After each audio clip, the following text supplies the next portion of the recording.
Today's episode of Jumblethink is presented by our friends over at Send In Blue. This is episode 352 of Jumblethink.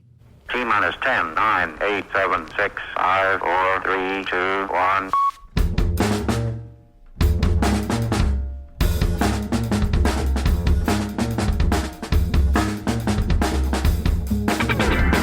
Welcome to Jumblethink, where we interview dreamers, makers, innovators, and influencers all about their journey of turning dreams and ideas into reality. Along the way, we're going to give you some tips on how you can turn your own dreams and ideas into reality too. Our guest on today's show is Nik Wallenda. More about Nik in a moment. Whether you're a new listener or a longtime fan of Jumblethink and you've never subscribed to the show, now's the time to do it. Head on over to wherever you listen to podcasts, search for Jumblethink, and click that magical subscribe button. That way you'll never miss an episode of the show. Now let's join today's conversation.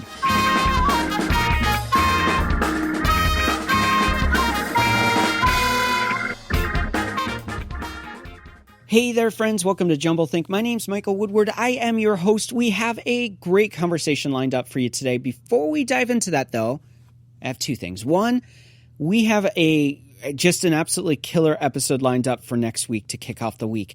I'm going to tell you about those guests later in today's show. Hang tight. You're going to want to hear who it is, and you're going to want to make sure to listen to that show. We also want to thank our friends over at Send In Blue for sponsoring today's conversation. Send In Blue can help you manage those pesky email lists and sending out newsletters via email to all of your followers, fans, and customers. Best of all, they want to give you 1 month free of their premium plan just because you listen to our show. All you have to do is head on over to sendinblue.com/jumblethink. That's sendinblue.com/jumblethink and use that code jumblethink to get your first month free. We have a great conversation lined up for you. Our guest today is Nik Wallenda. I am so excited about this conversation. He is a 7th generation member of the Great Wallendas. He is a wire walker. And when I think of wire walkers, I think of like the tightrope or the highwire at a circus. He's taken it outside of the circus, and you've probably seen one of his TV specials, whether it's him walking across the Grand Canyon on a wire, across an active volcano, or partnering up with his sister and going across Times Square on a wire way up high at the top of those buildings. That's my favorite. He has a new book out. It is called Facing Fear, Step Out in Faith and Rise Above What's Holding You Back. I'm super excited. We're going to be giving away one copy of this book. I'm going to tell you about how you can get in on that action and hopefully be the winner of that book in a few minutes. But let's go ahead and join the conversation we had with today's guest, Nik Wallenda. Our guest today is Nik Wallenda. Nik, thanks so much for joining us today. Thank you so much for having me on. I'm excited to be talking about not only the exciting things that you've done, what I think most people would say are crazy things that you've done that inspire us all, but also to go deeper into the journey of faith.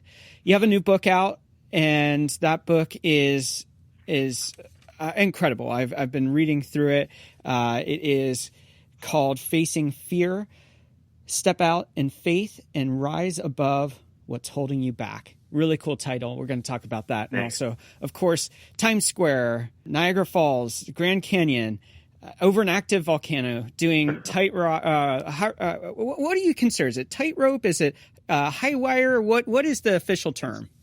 A little bit of both. It's a high tightrope. So yeah, it is high wire tightrope. The fancy word is funambulist, which means wire walker. Oh. But yeah, there's no proper term, I would say, for what I do, other than I don't know. Again, there's so many: daredevil, entertainer, performer. Who knows? Yeah, and you're not the first. There's a lineage for you of this. So That's talk right. to us a little bit about the legacy you're carrying on. You got a couple hours? So my family started performing back in the 1780s over in Bohemia, believe it or not. Okay. Eventually making their way to Germany, Europe, and then Germany, and made their way over to the United States in 1928 to perform on Ringling Brothers Barnum and Bailey Circus. They were performing in Havana, Cuba in 1927. John Ringling, who owned Ringling Brothers, heard about this amazing wire act, so he made his way over on a ship to see them. The show owner found out John Ringling was there. He knew exactly why he was there, so he gave my family the night off as they were about to go on and perform. Wow. Confused my family. They didn't understand what was going on. But anyways, they went on. The next night, John Ringling snuck back in, saw my family perform and signed them to come to the United States, where again, 1928, first performance in Madison Square Gardens, the old Gardens in New York City. Yeah. Garden, I should say, in New York City. And they performed this amazing routine on the wire, finished, took their final bows. Audience was whistling and screaming and foot stomping like they do here in the States. Yeah. My family ran to their dressing room in fear because back in those days in Europe, whistling and foot stomping was the same as being booed off the stage. So they thought they were be fired. They thought they were, bomb in the States. And little did they know they were called back to the arena floor where they received a 15-minute standing ovation.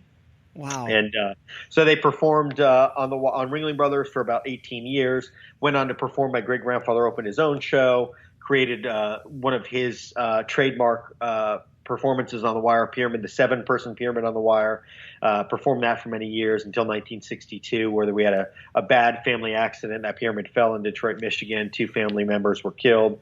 One of my uncles was paralyzed from the waist down. And my great-grandfather then went on to perform for many, many more years, 73 years old, walking between 2 skyscrapers in San Juan, Puerto Rico. And as he was walking, not necessarily lost his balance. The wire was rigged improperly, moving under his feet. He went down to the safety of the wire. And after studies that we've done in that video with geriatric specialists, they believe that he was going into cardiac arrest and lost his life in 1978. And about 9 months later, that was the legacy that I inherited when I was born. Wow. That was Carl, right? That's correct. Yeah. There is a lot to unpack there. There seems to be always for your family, and especially you, pushing the limits of what you've done before. You go, it's one thing to do a highwire act in a circus tent. It's another thing to say, hey, why don't I do this with my sister over Times Square after tragedy and hardship has been the journey there. We'll get into that story, of course. And then it's another thing to do it over an active volcano, which adds a layer of complexity that's never been tried. So going into this, as you prepare, you have to work out the technical aspects of this because what you're doing, 1,000 feet is different than 50 feet. When you're doing it over a volcano, it's different than doing it above crowds of people in Times Square. All of those are different dynamics. Talk to us about how you prepare for that. Yeah, so training and preparation is the key to my success. It's how I'm able to make that first step or take that first step, to be honest with you. I'll give you a couple examples. So Niagara Falls, we'd done studies that had shown that the winds wouldn't exceed about 35 miles per hour. We'd done studies of how thick, how heavy that mist would be. So for my training, we brought in fire trucks to duplicate it, but on multi-levels. So we sprayed a heavy mist from a fire truck from above as I was walking, training. But I was training on a wire that was rigged the same way that it was over Niagara Falls. That was the same length, but I would walk it 4 or 5 times without stopping, with a heavy mist, with wind machines that created 75-mile-an-hour winds. Wow. Again, trying to train. And part of my physical training, a huge part of my physical training is part of my mental training, knowing that, hey, if I get hit with a gust of wind, I know it's not likely to exceed over Niagara Falls 35 miles per hour, but I've walked in 70. Yeah. Knowing that if that mist was so thick that I couldn't see, well, I've trained for that. I've trained for the goggles fogging up. I've trained for walking with my eyes closed. I have a world record walking blindfolded. So again, trying to train and prepare for worst case scenarios and then multiply that so that I know physically and mentally, again, the physical part is what combines with the mental part. So I can go, okay, yeah, the mist is heavy, but it was a lot heavier in training, or the cable was less stable in training. It might be unstable now, but when I train, I try to train in a safe environment. Now, as my career has progressed, it's made it more and more difficult to train in a safe environment. And the reason why I say that is in order to duplicate these cables, for instance, the one over the volcano I most recently did had a 65-foot drop, a catenary. So from one side to the other, a smiley face, it dropped down 65 feet. Wow. Elevations were off by over 80 feet. So it's hard to duplicate that. In order to do that, you have to start 65 feet up so that you can walk down to ground level to go back up 65 feet. So that's why it's made it a little more difficult. But of course, experience has played a key role in me being able to get to the level of the career that I've been able to get to. I'm blessed to be here. So which is more dangerous, mental injury or physical injury? Well, my book talks a lot about that. Yeah. It is absolutely the mental side of things. I didn't realize that. But, I believe a lot of our physical injuries can be overcome by the mental side of things too. I think we can convince ourselves that our knee hurts so bad that we can't do that. And now, obviously, with medical help, and you have to be smart, you have to use wisdom, etc. But look, the reality is our minds are a powerful tool. Mm-hmm. And if my mind wasn't prepared to take that first step over Niagara Falls or over that Grand Canyon, the Grand Canyon that I walked over, I wouldn't be able to take that first step if my mind wasn't ready, if I wasn't in tune, if I didn't know and have the confidence that I was going to make it from one side to the other. Some of my specials, I wear a tether. It's required by the network partner at the time. But, walking over the Grand Canyon, for example, 1,600 feet up, 1,600 feet across, 48-mile-an-hour wind gusts, no tether whatsoever. Yeah. It's very much a mental game. Yeah. I want to talk about the book in a moment, but before we do that, the obvious question that I think everyone probably has asked you, and it's two parts. One, what was the thing that you've accomplished that you are most proud of? But then two, which is the one that scared you the most or intimidated you the most? I would honestly tell you the thing that I've accomplished that I'm most proud of is raising 3 children. Oh, and that's a fact. Yeah. That is the in my opinion, the greatest honor that God could ever bestow upon us. Yeah. And of course, extremely proud of my children. I still have one at home that's 17 that's starting her senior day of high school tomorrow, actually. But I've got a son that's a Marine that's 22 and one that's in the Army that's 19. And again, couldn't be more proud of them. But, if we're talking on career side of things, which I'm sure that's where your question was going, I would probably say it was recreating that walk that my great-grandfather lost his life on back in 1978. I was able to recreate it between the same buildings in San Juan, Puerto Rico, and Wire, pretty much identical location to where he lost his life. In fact, the reporter that interviewed him on the sidewalk prior to him going up and taking that walk that cost him his life was there and interviewed me on the sidewalk in the exact same spot before I went up. So I get goosebumps and chills when I say that. But, that was something that was so important to me personally, and that's why I'm most proud of that. Now, of course, the other ones, changing 2 laws in 2 countries that were over 100 years old to get permission to walk across Niagara Falls, that's a monumental task. Politics are not an easy game to play. No. So of course I'm proud of that, but it's really hard to compare one to the other. They're all so special to me for different reasons. But the one that I'm most proud of certainly is that one where my great grandfather lost his life. We've learned a lot of lessons over the last couple 100 years, obviously being in that industry. And one is that the reality, my great grandfather walked many baseball stadiums and over Tallulah Gorge where he was, over 1,000 feet high and 1,500 feet across or 1,000 feet across. And he lost his life on a wire that was minuscule in comparison. Yeah. And what you learn from that is, you can never become, and I'm not saying that he became complacent. Again, there were other things that played into him losing his life, but you can't become complacent. And that's very easy to do when you literally I've walked thousands of miles on cables above cities, and in my backyard training. So it becomes very, very normal. My great grandfather, Carl, said best when he said, life is on the wire and everything else is just waiting. For us, it's very, very true. It's very normal for me to go, man, I'm bored. I got nothing to do. I'm going to go out on the wire and walk. Yeah. It's what we've done as a family so long. So there's dangers, there's blessings, and there's curses with that. And the blessings are the fact that you have that experience and you have that wherewithal and the family that has gone before you. I think it's very similar to our faith walk. We have a father that goes before us, spiritual father, in God, in Jesus. But, my family's gone before me, but also, again, that complacency can set in, and that's when something can get you. Yeah. You say in the book, you could die falling off of the highwire, but you could also die choking on eating food. Yeah. And I think so often, as we pivot into talking about the book, many of us face fears, and we don't put into that kind of perspective where, whether it's coronavirus, which we're all facing together in that pandemic, whether it's fear of, for some people, losing their job during this season, whether it's a fear of providing for their family or a fear of knowing how to survive, or changing how they work and navigating the complexities of that. Or on the flip side, the part that we get excited about here at Jumble Think are those people who are saying, you know what, I'm done with living the safe life. I want to go after my dreams and after the things I'm created to do, the things that I'm called to do. That's what my book's about. Yeah. And to me, I think that we are, coronavirus is a great example. We feel like we're guaranteed a safe life, especially in the North American continent, that life is okay. We don't have any worries. If I do my job, if I live the safe life, but so many people who are living the safe life are not living content lives. They're not living lives fulfilled. They're living lives that are selling out to something less.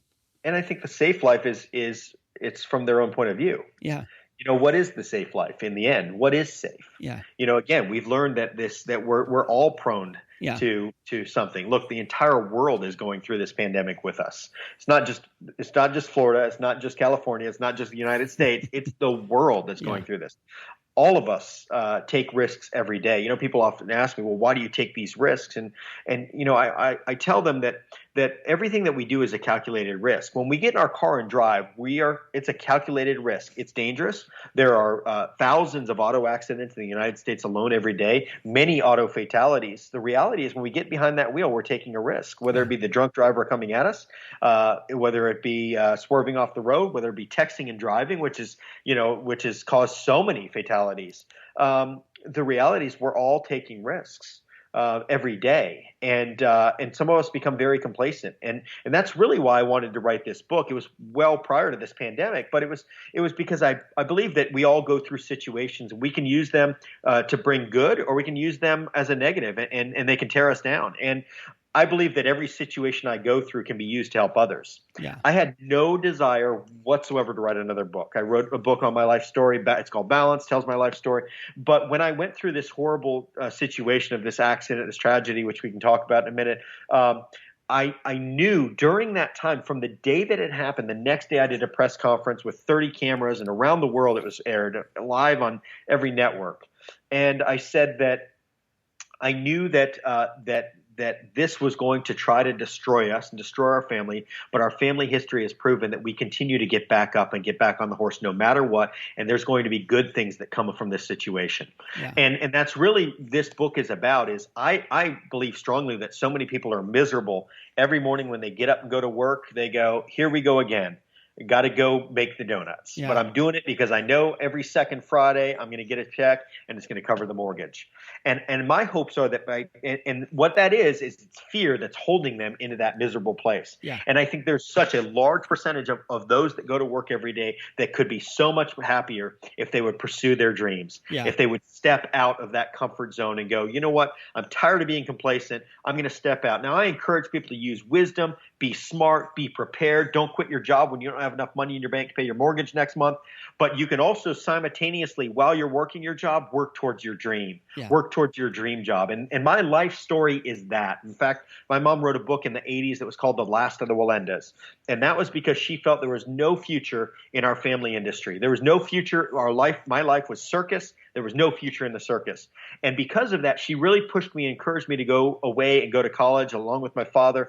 In fact, at 17, I had applied at universities, was accepted, was going to go off and become a doctor. It was my second dream, but it wasn't my first dream. My first dream was to entertain, perform, inspire, and walk wires. But my parents said there was no future.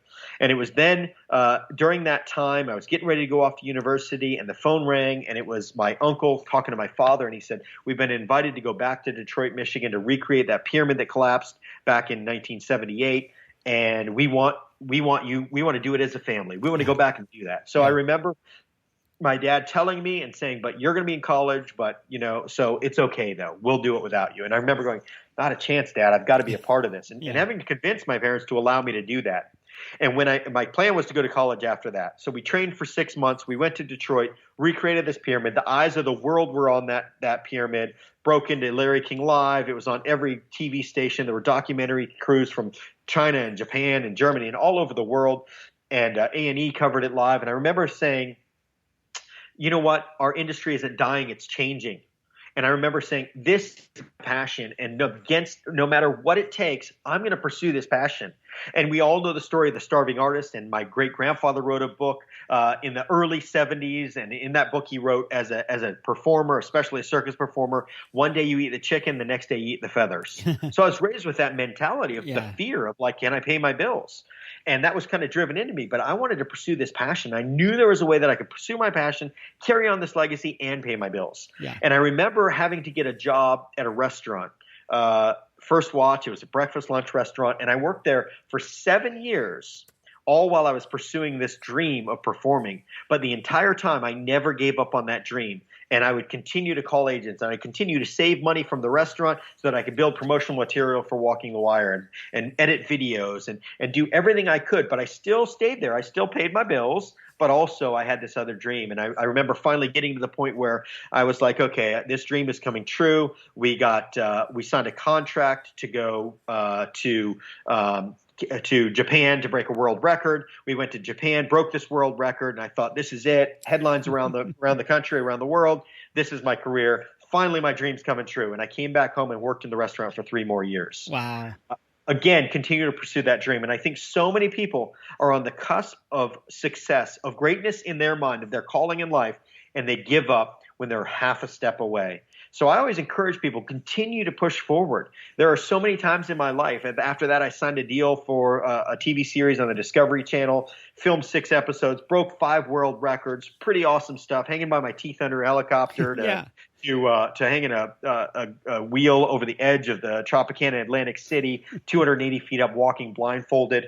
And great, this is finally going to launch my career to that next level. I announced it on the Today Show. They aired 1 episode, and the president of Discovery was fired. New president came in and said, taking it off the air. Wow. Again, wind out of the sails. I thought I was there. That is the story of my life, and I think most people that have achieved great success in their lives have been the ones that are resilient, the ones that continue to get back up, the ones that don't give up no matter what, the ones that want to give up over and over again, but continue to move on and continue to push forward. And it's not easy. It sucks. Sometimes it's miserable. But again, when you have a dream, when you have a passion, I believe in the Word of God, and it talks about in Proverbs where, God will fulfill the desires of your heart. But it also talks about in the scripture before, leaning not on your own understandings. And that's really been my journey. Of not trying to figure it out in my mind, but just continuing to pursue that dream. And I believe everybody has a greater calling, and everybody has huge dreams in life, and that everybody can achieve those dreams as long as they're going to work hard enough and they're willing to work hard enough at it and not give up. So good. As we wrap up this first segment, there's 3 questions we always ask. The first one, how do you find purpose in what you do? I think purpose finds you often. This was my passion. I didn't know what the purpose was, but through pursuing my passion, I realized that I was inspiring people, that nothing was impossible. People facing bouts with cancer or whatever challenge they might be facing in the world are looking to Nik Wallenda going, hey, we all have a wire. We're all trying to get to the other side like Nik. What is one challenge you're currently working to overcome? Challenge I'm working to overcome. Man, there's so many of them in my life. I'm always trying to overcome challenges. My book talks a lot about the mental challenge and overcoming that. And that's something I continue to work on. I mean, I will tell you that as of 2 weeks ago, I had a sniffle and was like, do I have coronavirus? Immediately my mind goes negative. Oh my gosh, it's the end of the world, right? Wow. So it's something that I continue to work on. I mean, and that certainly has been, and we'll talk about my book in a bit, but the greatest challenge of my life was overcoming fear. Yeah. And finally, what's the next big dream, idea, or goal that you have? Wow. I'm working on this project right now. I just launched a 501c3, and it's basically a children's hospital outreach where we want to bring a show. In a sense, it's a circus tent that looks like a castle. It doesn't look like a circus tent. 2 children's hospital parking lots. I think there's something powerful. I talk a lot about the mind, but something powerful about getting those children in a safe environment that is completely kosher and clean and air conditioned and oxygen and everything, but getting them out of the hospital. Just that simple, even though it's 10 steps out, it's getting them out of that hospital. Yeah. And basically it's a show that is tied into a cartoon that'll air on closed circuit TV in the children's hospital weeks before we arrive, about a character that's trying to overcome a great challenge. And then the last episode is live in person. That character actually overcomes that challenge. Super cool. We're going to take a break right here. When we come back, we're talking the book, Facing Fear. We'll be right back.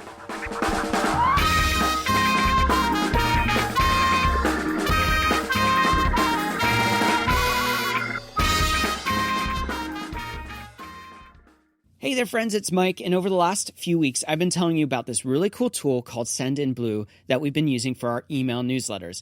I want to give you a little bit of an update on our experience and some of the things that I've been super impressed about with their platform. If you build email newsletters at all, you know that one of the most difficult things to do is to build email templates that really reflect your brand. The tools are just clumsy and difficult and really hard to use. That's why I've been super impressed with my experience using Send in Blue. They have 3 tools that you can use to build out those email campaigns. They have a drag and drop builder, which is really easy to use. You just take the element you want. Maybe it's an image or some text, or you want some blocks for content. You just drag it over and then you design around it using their click and edit tools.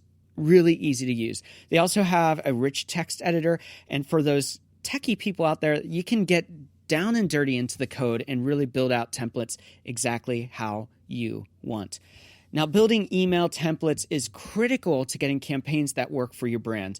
So when I found that their tools were easy to use, I wanted to let you know. I hope you'll take some time and check them out. Best of all, for the first 100 Jumblethink listeners who sign up, they want to give your first month free on their premium plan. So head on over to sendinblue.com/jumblethink. That's sendinblue.com/jumblethink and use the code jumblethink to get your first month free. Now let's return to today's conversation.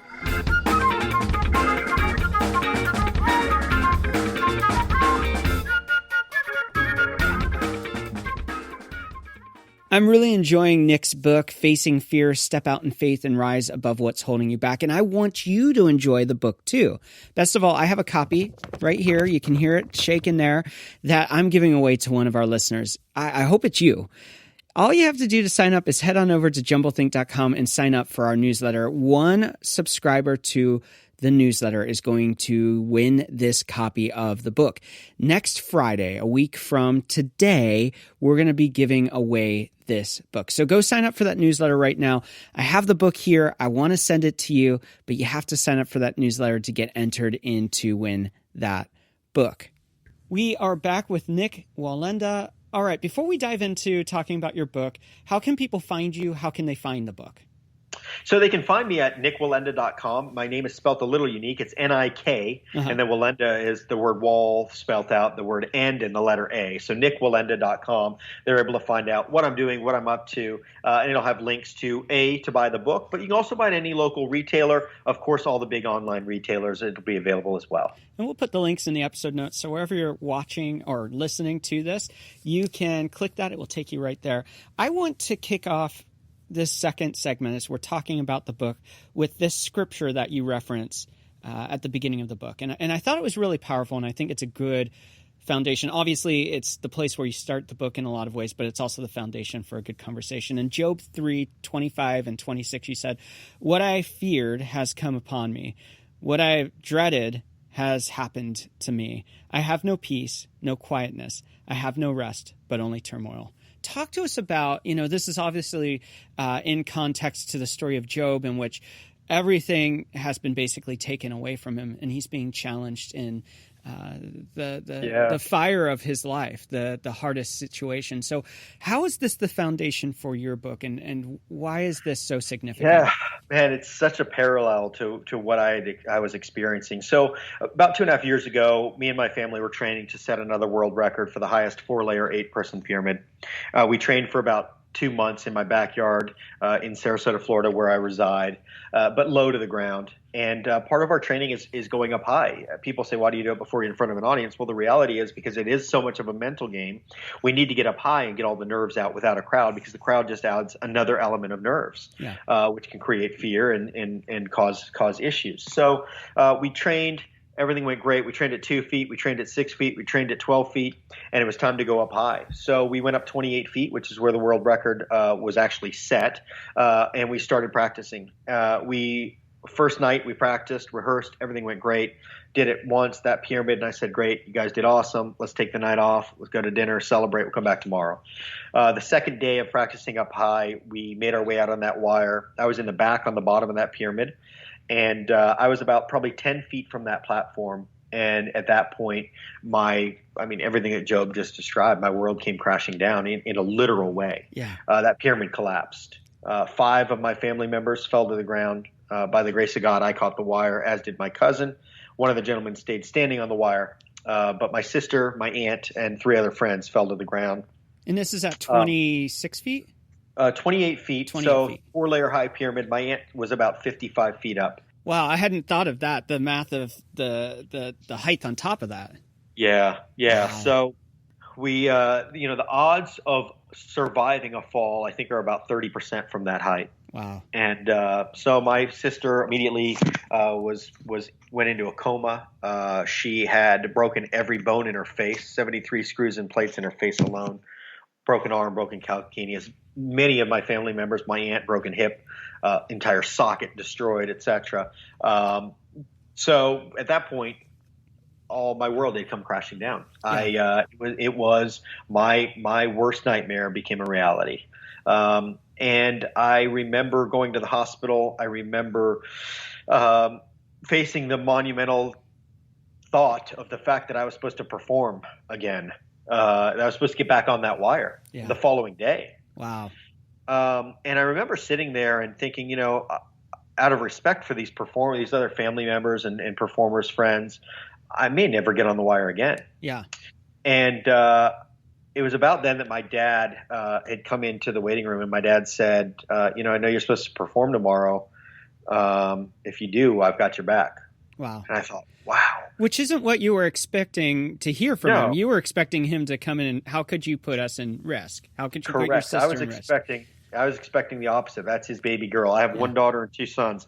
My daughter gets hurt, man, and things are going to go down. Yeah. And so I remember just sort of being shocked because I thought my dad was going to be very bitter. I thought he was going to be mad, angry, screaming, yelling. Here I was the leader of the troop. Although we make these decisions as a team when we do them, I'm the one who often throws out these ideas. And but instead he said, look, I got your back. You got my support. And I remember sitting there like, wow, what is he talking about? I don't know if I can get on the wire ever again. Yeah. Again, it wasn't even fear at that point. Although that seed had been planted in my mind by then, I didn't even acknowledge that. It was just, what about all these people? And my sister was in a coma. The other 4 were not and coherent. So I remember my dad saying that and me kind of sitting there, and I was in tears, and I was like, man, what do I do? And my family history is getting back on the wire. When the family pyramid collapsed in 62, the 7-person pyramid, my great grandfather snuck out of the hospital and got on the wire the next day. And that's just what my family's done. Yeah. And I remember going to these other members of our team and in their hospital beds and saying, what do you want me to do? If you don't want me to get on the wire ever again, I will give up my career and go a different direction out of respect for you. Yeah. At that point, it was survivor's remorse. I felt guilty of the fact that I wasn't injured, that I caught the wire, that I held on. Yeah. And I remember that being so strong. And I remember several of them. I remember one of them in particular, Andrew, and he said, he could barely talk, just quietly. And he said, he had broken a hip, a calcaneus arm. I mean, he was banged up bad. And he said, I think you're crazy, but I think you need to get back on the wire. And really everybody across the board had said the same thing. Everybody was fully supportive other than my sister. And I knew my sister, I knew her beliefs, family, same as me. And I knew she would want me to get back on the wire. And with my father's support, I got back on the wire. Yeah. And I ended up performing in Tampa over an arena over about probably 20,000 people and speaking to them, and then going on to perform the next 4 weeks. And after that, I took some time off, and that's when I sort of, we all know the analogy, get back on the horse, and I got back on the horse, but I was sort of numb to what was going on. I knew there was an accident. I visited my sister in the hospital every day, and my family. I was there when I wasn't performing, but I sort of just kind of put it out of my mind, tried to bury it. And as I took that time off, that's when that seed, I began digging it back up, and that seed began being watered. And that thought, that seed of doubt, that seed of fear, it started to grow more and more. And I kind of just went on and after about 6 weeks, 6 to 8 weeks, we were heading up to New York. We were supposed to headline on a show up there doing the 7-person pyramid, which peripherally to me, I see the same thing as the 8-person pyramid. I'm in the back on the bottom. Yeah. Everything looks the same. And I remember first time getting up there in that pyramid with a couple new members that we had brought in and walking out and watching that pyramid collapse in front of me. and kind of shaking, like trying to shake it off. Like, no, I'm not seeing that. That's not what's happening. And after about a week or so, I started trembling. Wow. To the point where it got so bad that I remember going back to my wife and saying, after a rehearsal, saying, I don't think I can walk the wire anymore. Wow. I think I'm done. Wow. And I'll never forget that conversation with her, because she said, I support any decision that you make. But I also want you to think back to your family legacy. I want you to think back to the fact that they live by the show must go on. I want you to think back to the fact that you live by the words, and your motto is never give up. Yeah. And you've encouraged and inspired so many people around the world to get back up when they've fallen, that I don't think that you're necessarily thinking clearly. I think you need to really reevaluate where your mind is. And I remember just getting in the Word of God and reading and sort of diving into worship music, which is kind of my go-to. Me too. And, I love it. Yeah. And just kind of worshiping God and going, you know what, I got to get my mind off of everything and just focus on God. My focus has been on myself, and it's been on that accident, what I went through, and through a long process, and certainly the greatest challenge I'd ever faced in my life, being able to get back on that wire. It was torture. It was torment. Not getting back on the wire was the process of the fact that, wow, I didn't realize fear was into my DNA. So I wasn't trained up knowing what fear was. I was trained up knowing what fear wasn't. Yeah. I was trained up on how to avoid fear and not allow fear to creep in. And here I'd let it creep in, and not only creep in, but take over my entire mind, I talk about that seed taking over the entire garden. Yeah. That's what I had done. Yeah. And I had to kind of reevaluate my life and go, no, you know what? I'm not going to give in to this stuff. I'm not going to give in to the enemy that seeks to destroy us. Yeah. But I'm going to focus on God's word, and I'm going to be able to overcome this. And again, it was not a fun process. It wasn't easy. And it's stuff that I still have to deal with. I talked to you, a few minutes ago about coronavirus. Yeah. How that negativity creeps right in. My daughter, her curfew's at 9 and she's home at 9:05. Immediately, did she get in a car accident? Rather than, no, she had an extra stoplight. She's a teenager. You know what I mean? Yeah. Immediately our minds want to go there. And it's something that we have to practice over and over again. Now, the blessing was I was raised practicing that because I'd walked a wire my whole life, and that was instilled in me. So because of that, I was able to overcome this challenge probably quicker than most people would be able to. Because again, it was just resorting back to who I was and what I've spoken, what's been spoken over me my entire life. Yeah. But it is something that works, but it's something that I have to continually practice every single day. You mentioned in the book that there's two types of fear, a healthy and an unhealthy fear.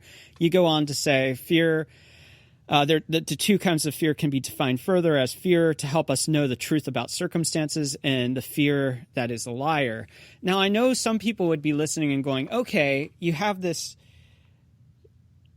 story of your grandfather, the 7-person pyramid, they fall. You go to do an 8-person pyramid. You have the same kind of outcome without being as severe as what he experienced. Yep. Some people would look at that and say, well, isn't this just a fear of the circumstances? Seeing the circumstances and saying, hey, this is just the reality versus fear that's a liar. And how, for them, maybe could they distinguish between the two? Well, I would call that fear a respectful fear. Okay. That causes me to respect the wire, respect the fact that I could fall and I could lose my life. Yeah. It's similar to the fear that some might have, or the respect some might have for getting on the interstate. We see car accidents daily. Well, if you travel as much as I do, you see car accidents very often. Yeah. Maybe not daily. You see many of them in your lifetime. Yeah. But does that make you not get in a car ever again? Does that make you get you to the point where you're never going to drive again? So it's the maybe it's the level, I guess would be maybe a more relatable word, the level of fear. I just turn it to respect. I respect the fact that the highway's dangerous. So I'm going to make sure that I maintain a safe distance between the car in front of me and the car behind me, and even more when it's raining. But I'm still going to get in a car and drive. That's the same with what I do.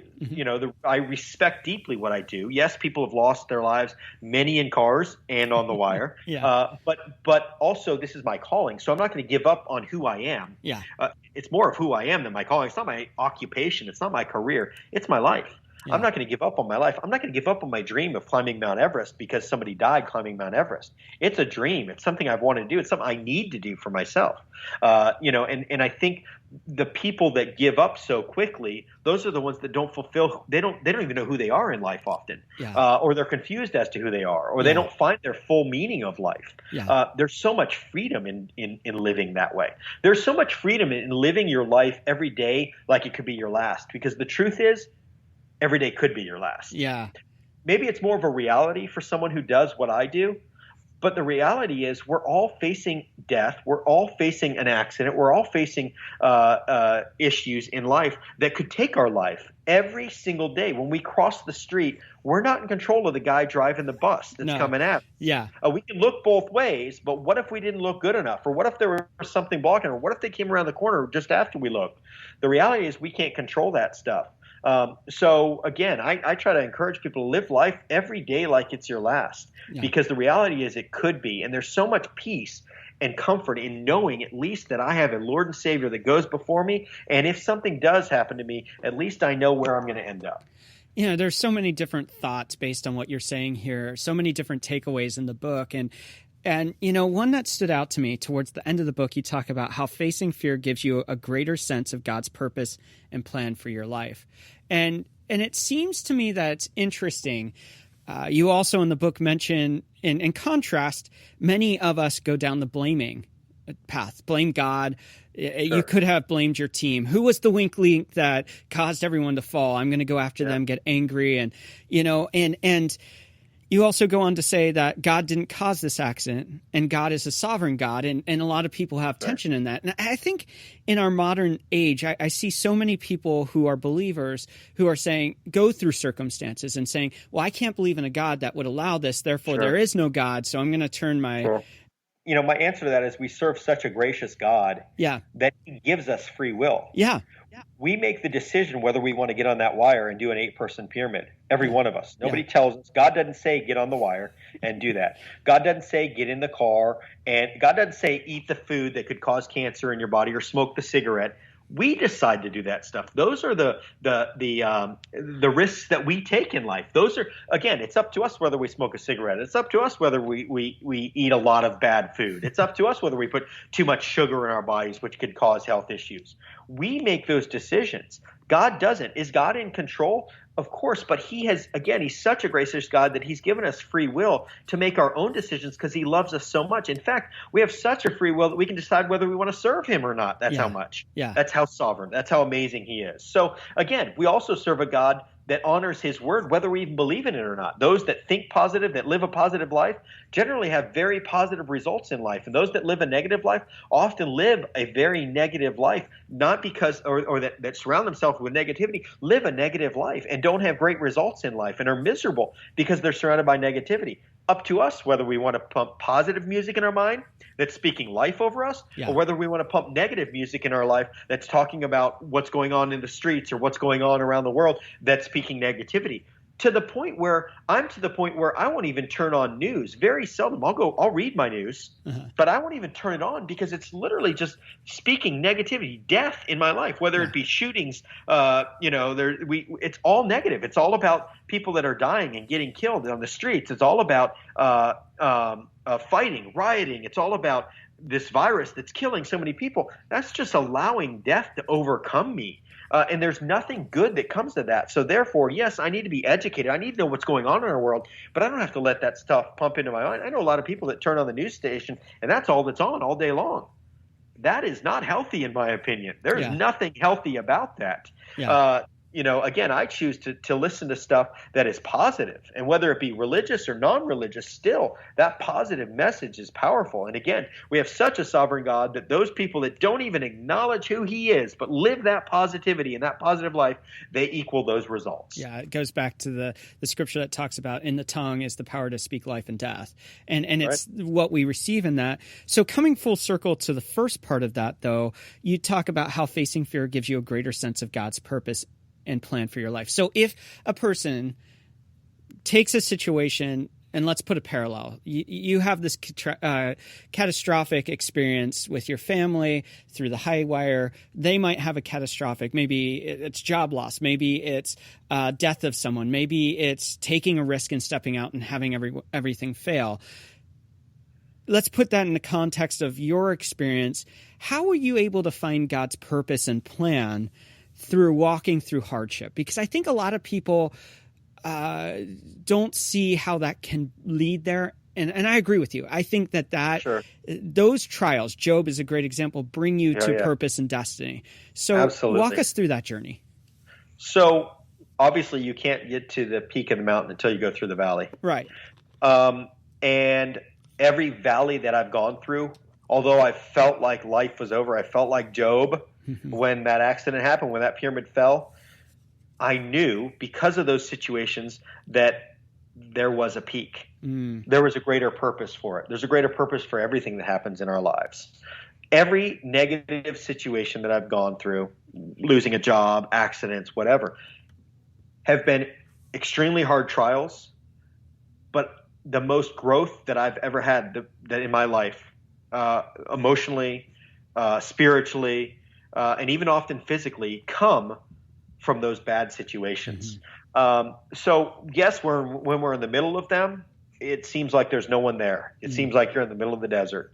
But when you look back, and I look back and I go, well, that really wasn't a desert, because look at all the people that were surrounding me. Look at what that situation led to. Because if this didn't happen, I wouldn't be here. And I wouldn't be who I am today if it wasn't for these situations. We wouldn't be talking because this book wouldn't have come out, for one. Right. But the reality is that situation that could have destroyed me, now I'm able to take that situation, and others that are going through a similar situation can hopefully read this book and come out to that valley, out of that valley into the peak of that mountain as well.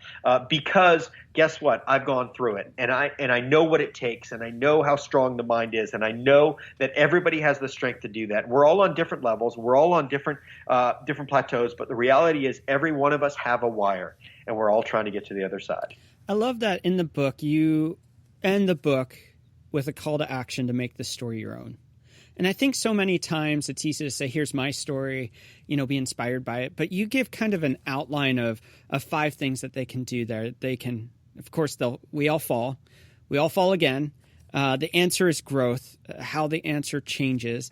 And number 4, you must develop good habits. Number 5, step out in faith again, redefining the negative and stepping out. I think that's a really great tool that people are going to be able to take away from it, because their journey is going to look vastly different than yours. I don't know.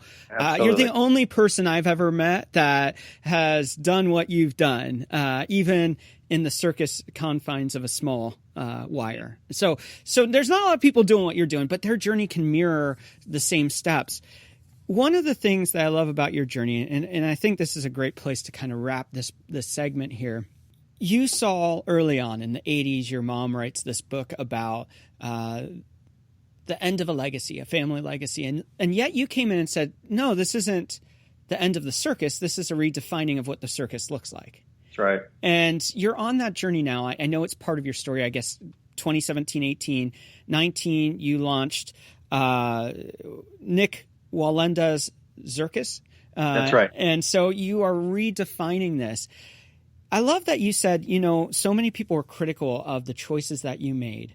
You talk about that you went and did all these TV specials, and the people from the circus world would look at that and say, you don't do that. That's not part of our culture. That's a shameful thing to do. And you said, no, and I'm going to read this. In order to enjoy life working under the tent later in my career, I needed to step away from that life for a bit and challenge myself to dream so big that I might one day help reinvent our business.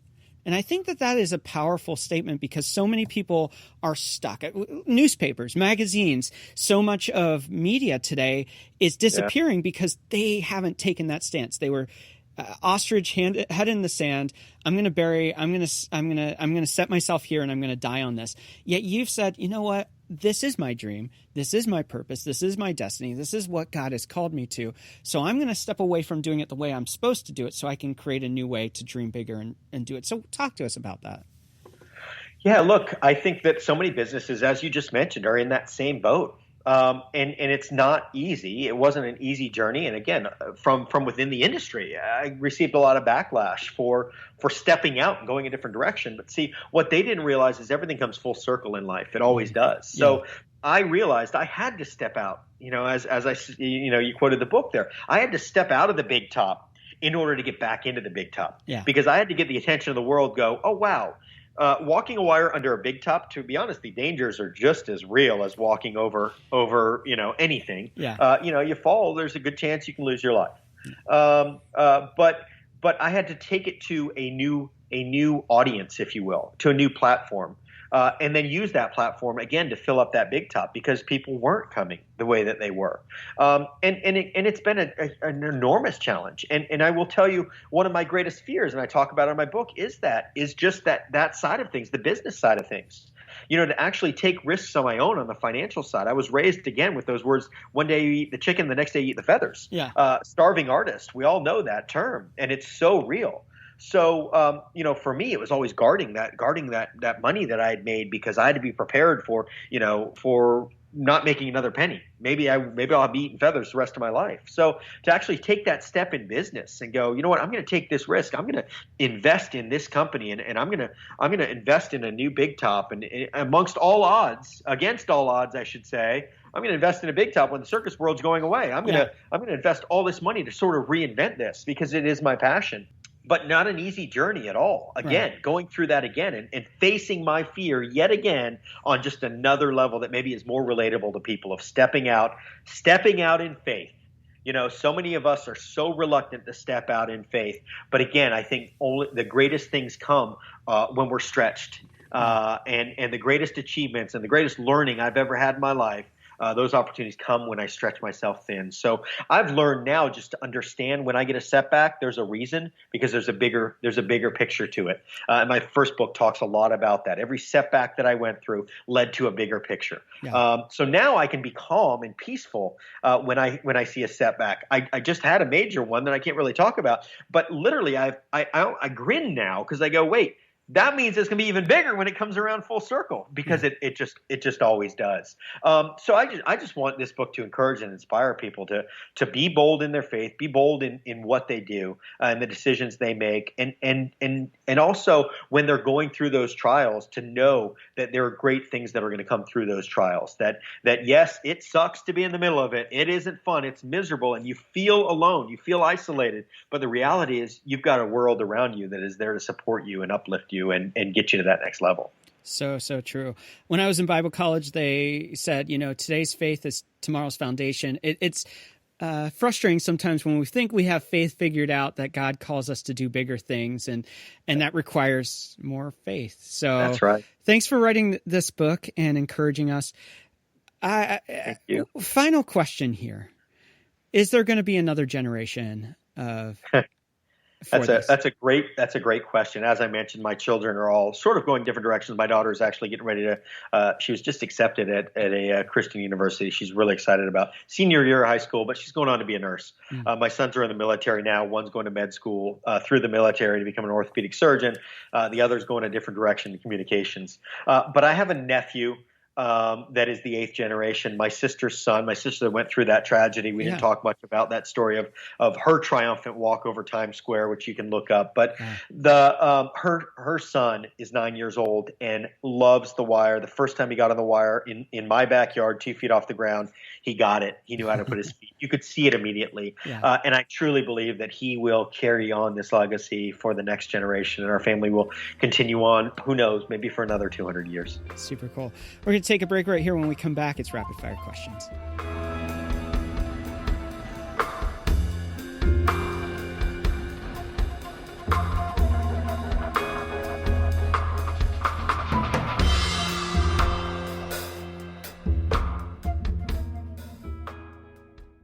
Hey there, friends, it's Mike, and I am super excited to tell you about a new company I stumbled upon recently. For years now, I have used the typical companies to manage my email newsletters, to update you on episodes of Jumblethink, to give you insights into idea camps. And beyond that, I've used these tools to manage our customers' email newsletter campaigns too. Over the last year and a half, I've been super disappointed by the tools that we typically use. For some reason, they thought they needed their platforms changed, and in doing so, they made them counterintuitive, difficult to use, and really lacking the power I needed to manage my newsletter campaigns well. That's why when I stumbled upon Send in Blue, I was super excited to see how easy it was to move over to their platform, to create an email campaign, and to get the stories of Jumblethink told to you right in your email box. Best of all, they don't just do email campaigns. They can help you with your text message management. They can help you with your Facebook ads and a lot of other really cool tools. Simple and powerful don't usually go together, but with Send in Blue, they do. Best of all, they want to give you 1 month free on their premium plan if you sign up right now. And this is only good for the first 100 Jumblethink listeners who sign up. So head on over to sendinblue.com/Jumblethink.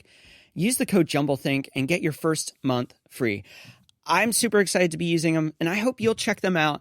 I think you're going to be impressed with what they do, too. So head on over, sendinblue.com/Jumblethink, and use that code Jumblethink to get your first month free. Now let's jump into rapid fire questions. I am super excited about our guests next week, and I told you I would tell you later in the episode who they were. So here it is. We don't have just one guest. We have two guests. It is Eric and Eliza Roberts. They are Hollywood royalty. Eric, of course, is the brother of Julia Roberts, the dad of Emma Roberts. He's acted in like over 500 different characters for TV and movies. Eliza is an actress, a casting director. She's done a whole bunch of work. You've probably even seen her in Animal House. Just incredible to have them on. Super excited to have them to share their story. They're on set in Atlanta right now filming something. So we're going to be talking about that and so much more. Make sure to join us next week for that very special conversation. We are back with Nik Wallenda. All right. You ready for rapid fire questions? I guess. Let's do it. All right. As a child, what did you want to be when you grew up? A wire walker. I thought that was pretty obvious. So yeah. Yeah. What is one tip you give someone with a big idea and dream and they don't know where to start? Start. That's the key. Start. Figure it out. Do something. Move forward. As long as you're moving forward, you're progressing. If you're standing there thinking about it, nothing's happening. What do you want your legacy to be? Wow. Hopefully somebody that inspired and led a lot of people to the Lord. I mean, there's no greater legacy than knowing that my legacy will go on forever, not just for a generation. So certainly to be inspiring and encouraging and uplifting to people, not necessarily to be the greatest wire walker, the greatest speaker, but just somebody that people could say, you know what, he led a life that was an example of Christ.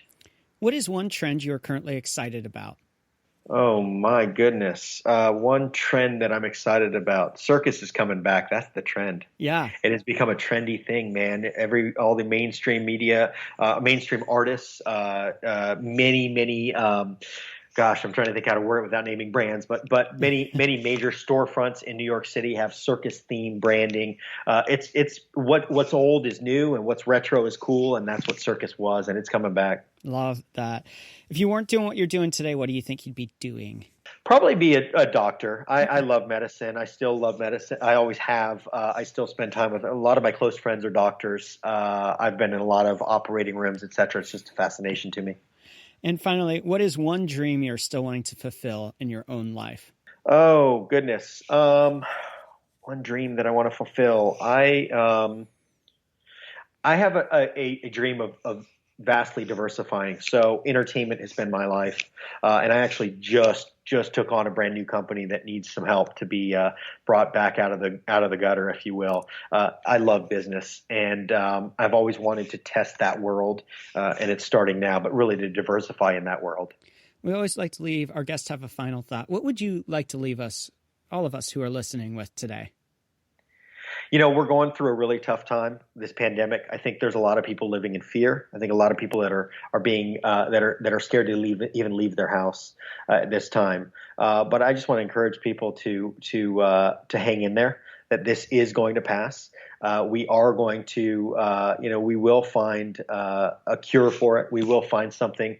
It's going to come with time. It's not easy, but it's never easy going through these times and these challenges. It's shut down my world entirely. And it stopped it in its tracks. It was one of the first industries to go away and maybe one of the last to come back because it requires large gatherings. But just hang in there. Hang in there and spend time in the Word of God, and you're going to make it through a better person. I believe that, so many people say, I just don't have time. I don't have time to read the Word of God. I don't have time to spend with God. Guess what? You don't have that excuse anymore. Yeah. So good. I love the book.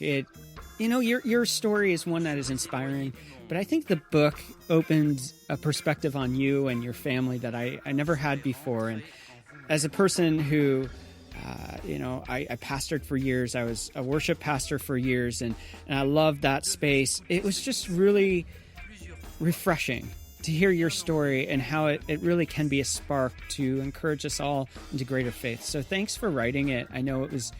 I'm sure at times a hard story to share, but I really appreciate it. Thank you so much.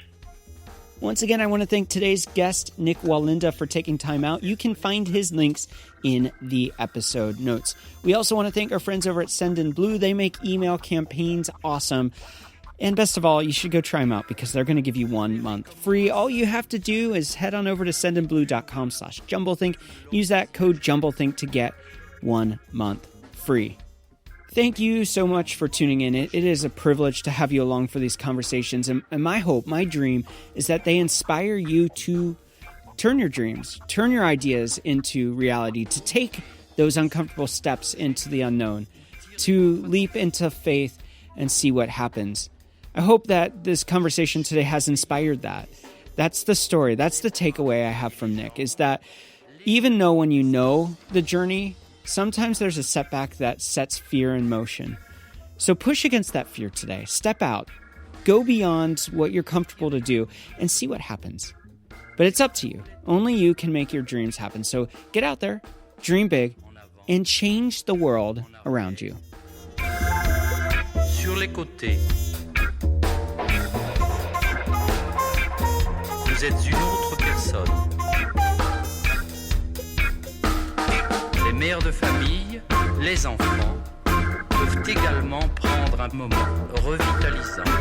Dans quelques mois, lorsque vous aurez bien saisi la technique et que vous serez maître de votre corps, vous pourrez vous décontracter même en travaillant.